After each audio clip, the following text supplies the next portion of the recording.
Պարոն Հովհաննիսյան, Ջեհրուն Բայրամովը հայտնել է, որ ռուսական խաղաղապահ առաքելությանը 23-ի գործողության մասին տեղեկացվել է ընդամենը 10-15 րոպե առաջ։ Ինչ է սա նշանակում։ Բաքուն պարզապես տեղեկացրեց, թե փաստի առաջ կանգնեցրեց ռուսական կողմին։ Իրականում գաղտնիք չի, որ մեծ հաշվով նման այսպես ասած հայտարարություն եղել է եւ եթե կհիշեք, հենց այդ գործողություններից հետո պաշտոնական Բաքուն նմանատիպ այսպես լղոզված հայտարարություն տարածեց, որ ռուսական կողմը տեղյակ է եղել եւ այլն եւ այլն։ Եվ ոչ միայն այդ գործողություններից, այլ նաեւ մնացած կհիշեք նաեւ Փարուխի դեպքերը,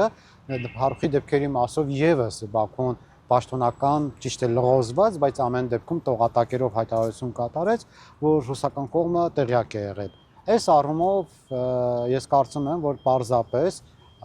Բաքուն փորձ է կատարում ապացուցելու եւ ասելու, որ իրանք այնքան էլ չեն կարեւորում ռուսական կողմին, դրա համար իրենք ընդամենը րոպեներ առաջ են տեղեկացրել։ Մինչդեռ մենք բոլորս էլ գիտենք, որ նմանատիպ գործողություններ իրականացնելու համար կամ ռազմական գործում ընդունված այսպես նախապայման է, որ առնվազն 24 ժամ առաջ պետք է տեղեկացնեն խաղաղապահ զորքին կամ տվյալ տարածքում այսպես ռազմական միջնորդական առաքելություն իրականացնող զորախմբին։ Այնպես որ սա ավելի շատ ուղղված էր Ռուսաստանին, քան որևէ մեկին։ Ձեր դիտարկմամբ ռուս խաղաղապահների դերը Ղարաբաղում որքանով էր իրականում արդյունավետ եւ արդյոք նրանք ունեն լիազորություններ կանխելու նման զարգացումները։ Գիտեք, այս հարցը շատ է քննարկվում եւ իրականում մենք անդադ փորձում ենք միակողմանի մոտենալ այս հարցին։ Մինչդեռ, որպեսզի ռուս խաղաղապահները կարողանային աշխատել ճիշտ, պետք է աշխատեին սինխրոն, այսինքն պետք է նաև ռուս խաղաղապահների հետ, գործողությունների հետ աշխատեր հայկական կողմը, Հայաստանը, եւ չստացվեր այնպես, որ ռուս խաղաղապահները այնտեղ գտնվում են մի գործառույթի համար, բայց Հայաստանի Հանրապետությունը կատարում է բոլորովին այլ գործառույթ եւ բոլորովին այլ գործողություններ։ Այս դեպքում երկուսի գործողությունները սինխրոն չի լինում եւ դուրս է գալիս, որ ռուս խաղաղապահները իրենք չեն կարողանում իրականացնել իրենց արժեվ դրված խնդիրը։ Մյուս կողմից նաեւ ռուս խաղաղապահները չկարողացան ապահովել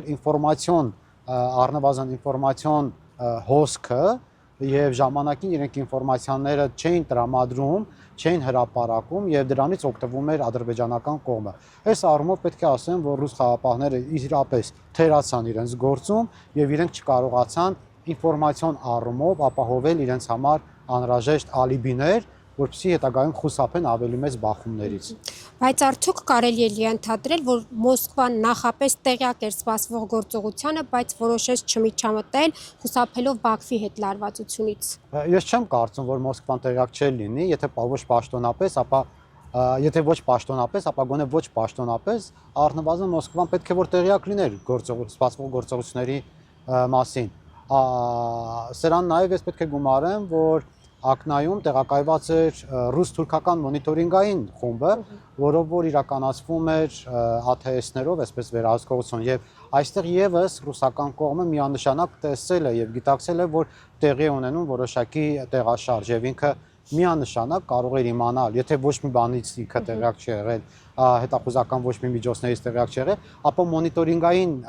աշխատանքների արդյունքում պետք է որ առնվազն տեղյակ լիներ, որ ինչ որ բան է պլանավորվում, ինչ որ գործողությունների պլան է մշակվում։ Այնպես որ ես կարծում եմ ռուսական կողմը տեղյակ է եղել։ Իսկ այս սենց անընդհատ հիմա Բայրամովի այս հայտարարությունները ինչի են միտվածս ձեզ։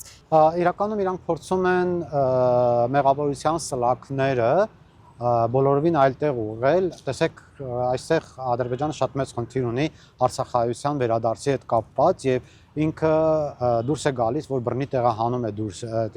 տեղի ունեցել եւ ինքը միջազգային կառույցներում շատ մեծ խնդիր ունի։ Եվ այստեղ ինքը փորձում է սլաքները ուղղել մեկ այլ ուղղության վրա, որ այ տեսեք, այստեղ պատասխանատու էին այս ուժերը, օրինակ խաղաղապահ ուժերը, սակայն իրենք իրենց գործառույթները չեն իրականացրել, տեղի ունեցել նմանատիպ իրավիճակ։ Այսինքն ամբողջ խնդիրը այստեղ այն է, որ Ադրբեջանը փորձում է միջազգային հանրության առջև արդարանալ, որ կատարել է այնպիսի գործողություններ, ինչի արդյունքում բռնի տեղահանվածներ, սպանվածներ եւ այլն եւ այլն։ Տեսեք, Բայրամովը նաև հետաքրքիր հայտարարություն է արել Փաշինյան Ալիևի սկզբնական շփումներից եւ ըստ Բայրամովի Նիկոլ Փաշինյանի հետ առաջին շփումը Իլհամ Ալիևի հետ բավականին կառուցողական է եղել։ Նա խոստացել է, որ կլուծի հարցի խաղաղ կարգավորումը։ Մի քանի ամիս անց փոխել է կարծիք ու հայտարարել. «Եթե ես դա անեմ, ինձ կսպանեն»։ Նա խոսենք ձևակերպումը, հա, եթե ես դա անեմ, ինձ կսպանեն, որքանով է արժանահավատ, հա, քանի որ Բայրամովն է ասել, հետո դա հնար, եթե մի պահ էլ կարծենք, մտածենք, որ ճիշտ է, դա հնարք էր ժամանակ շահելու համար, թե ինչ էր։ Իրականում դիվանագիտության մեջ հենց այդպես է եւ ընդհանրապես Արցախի հարցի դեպքում հենց այդպես եղել է, անընդհատ ձգձգվել է մտածելով, որ միգուցե հայանպաստ առավել հայանպաստ որոշում կլինի, առավել հայանպաստ իրավիճակ կլինի, այդ իրավիճակում հարցը կլուծվի եւ անընդհատ այդ Արցախի հարցը այդպես երկարաձգվել է։ Ես կարծում եմ, որ այս խոսակցությունը, որը որ տեղի ունեցել, իրականում դա սովորական արարողակարգից դուրս երկրի ղեկավարների միջև խոսակցություն է, որը որ վստահ եմ տեղի է ունեցել նաև ինչպես Լևոն Տեր-Պետրոսյանի, Քոչարյանի, այնպես էլ Սերժ Սարգսյանի հետ, այնպես որ նմանատիպ խոսակցությունների հանրայնացումը այս շրջանում բոլորովին այլ բանի մասին է խոսում, այստեղ կարծում եմ, որ իրականում խոսքը գնում է նրա մասին, որ փորձում են նաև Փաշինյանին հասկացնել, որ եթե դու չիրականացնես որոշակի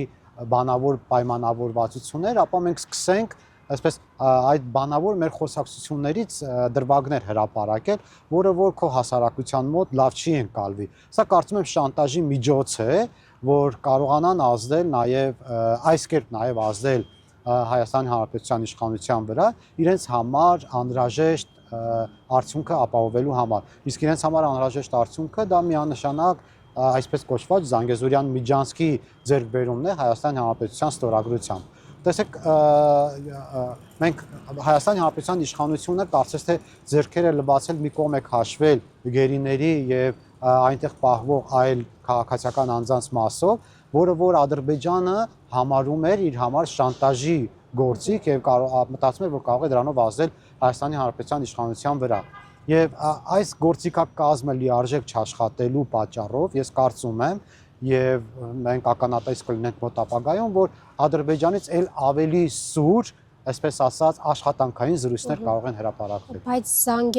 ճակերտավոր Զանգեզուրի Միջանցքի, հա, հետ կապված կարծես լուծվել է թրիփը եւ այլն, էլ տեղ մնացել է ինչ որ բան շանտաժ անելու։ Եթե մենք ենք համարում, որ լուծվել է, բայց իրականում Ադրբեջանը եւ Թուրքիան իրականում համարում են, որ դա չի լուծվել, որովհետեւ այն ինչ իրենք ուզում են, դա չի։ Իրենք բոլորովին այլ բան են պատկերացնում, այլ բան են ուզում եւ իրենք ամեն ինչ անելու են, որպեսզի տապալեն նույնիսկ սա եւ մեղքը գցեն Հայաստանի Հանրապետության վրա եւ իրենց ուզածը հետեւյալն է, որ լինի տարածք, որը կպատկանի կամ Թուրքիային կամ Ադրբեջանին, որքան է դա այսպես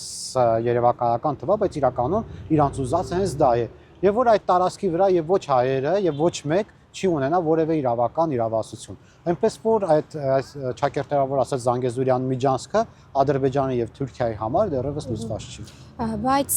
գանք մի իրականություն, որտեղ այսպես ասած էլի ճակերտավոր Արցախյան հարցը լուծվել է, Փաշինյանին ոչ ոք չի սպանել եւ հետակա զիջումներից հետո էլ եթե զիջում ասենք, հա, դա դժվար թե սպանեն, այդպես չի։ Իրականում ես նորից գնամ մեր խոսակցության սկզբին, այդ ձևակերպումները, որոնք որ տեղի են ունեցել, հա, անձնական շփումների ժամանակ, ես կարծում եմ պարզապես դրանք նարատիվներ են եղել, որպեսզի հարցը մի ամսով, 2 ամսով, 3 ամսով նորից հետաձգվի։ Մյուս հանդիպմանը հանդիպենք, քննարկենք, մի հատ գնամ նորից խոսեմ, խորհրդակցեմ, մի հատ հասկանանք ինչ ենք անում։ Լավ, 3 ամիս հետո հանդիպենք, այսինքն անընդհատ հետաձգելու այսպես պատճառաբանություն է եղել։ Եվ իրականում այդ հրապարակումները, որոնք որ այսօր տեղի են ունենում, նորից եմ ասում, դրանք իմ կարծիքով շանտաժի միջոց է,